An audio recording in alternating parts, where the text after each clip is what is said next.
Welcome to Service Projects for 2015. The dates for this year's service projects are January 5th through January 16th in the boys division. These are the first 2 weeks we return from school after the winter break. The mission of the service program, and specifically the service project program, is to form you into young men who are committed to doing justice, who, as Father Pedro Arrupe says, cannot even conceive of love of God, which does not include love of the least of your neighbors. Ultimately, it's about building relationships. There are people in our community who have been marginalized, who are disadvantaged, and we are to be in solidarity with them. The goals for you as a student in terms of learning outcomes or objectives are to broaden your experience of the world, begin to discern your place in it, discover some talents that you might not even know you have yet, and to grow in compassion for others. As I said, ultimately, it's about being in solidarity. It's important to keep this in mind because while you're on service projects, you may find that the work you're doing is not what you expected it to be. And the time frame that you have, only being there for 2 weeks, is really not enough for you to impart any systemic change or any long-term change to the circumstances of the population that you're serving, of the people with whom you're spending your time. And so you need to bear that in mind, that you're not there to produce results. You are there to be in solidarity with the people whom you're serving. Let's talk about the registration process. In choosing a service site, some things to consider are your talents, your interests, your skills. Is there a particular population that you feel called to serve? It's okay to do what you love. Also, be open to challenging yourself and maybe working with a population or with a site that makes you feel uncomfortable. If you are a senior, don't return to last year's site. Consider carpooling, consider the other things that you have scheduled into your day, sports practices, theater practices, work, etc. Know that nothing at Regis Jesuit is scheduled before 4 p.m. for any extracurricular activities, whether it's club, sports, or theater. But do keep all of this in mind. Some site-specific issues. There are a few sites where you'll either have extra meetings that are mandatory because of the emotional and intellectual difficulty of the work that you're serving, if you're with a very at-risk or high-needs population. And then some sites require that you be at least 18 years old. The registration sign-up times this year. Seniors will register the week of October 20th through October 24th. Juniors will register the week of November 3rd through November 7th. When registration is open, announcements will be on in the boys division, and you will also receive an email to your student email account telling you that registration is open and taking you through the process of how that's going to work. It is going to be done online, but it is not first come, first serve. The reason why these dates are separated out is because what you will be selecting are your top choices, your preferences. And then those of us in the service office will be sitting down and making the final placements because there are a lot of moving parts to consider.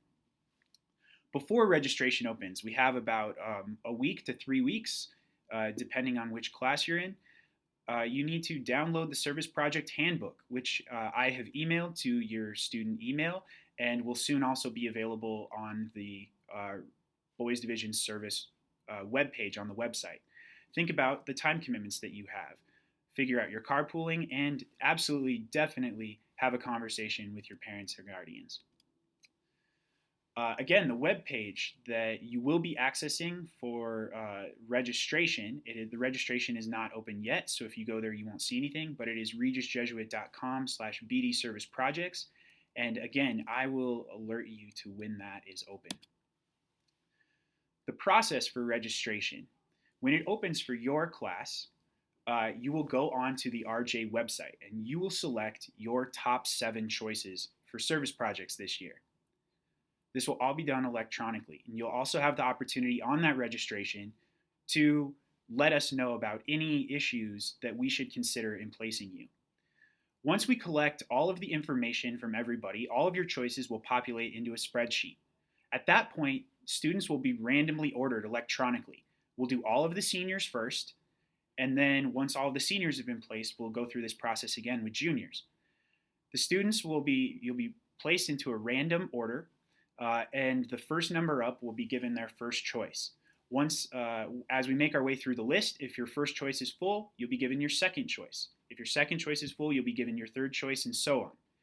And the reason we're doing this instead of having first come first serve is so that consideration can and it will be given to significant issues related to transportation and location.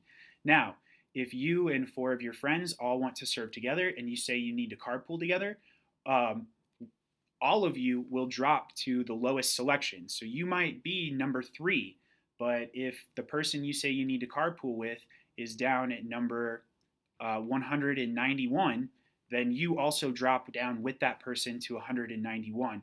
You will be placed together, but you will not be getting your top choice, most likely. So that's something to consider. There are some trainings that everyone is required to attend regardless of what your placement is. We have an on-site service project orientation November 20th, or excuse me, that's an RJ, on-campus service project orientation on November 20th. This is mandatory, and if you miss it, you have to get with me, and you'll have to spend an hour or 2 outside of your school day making this up. You meet with me, Mr. Carruthers, Mr. Doherty, Mr. Bosdorf, and Ms. Fay, and you'll meet with your Regis Jesuit site supervisor. You will also have an on-site orientation in December. This is a flipped schedule where you'll get out of school early because you'll meet briefly on campus and then you'll be leaving to drive off campus to meet with your partner agency supervisor, your on-site supervisor.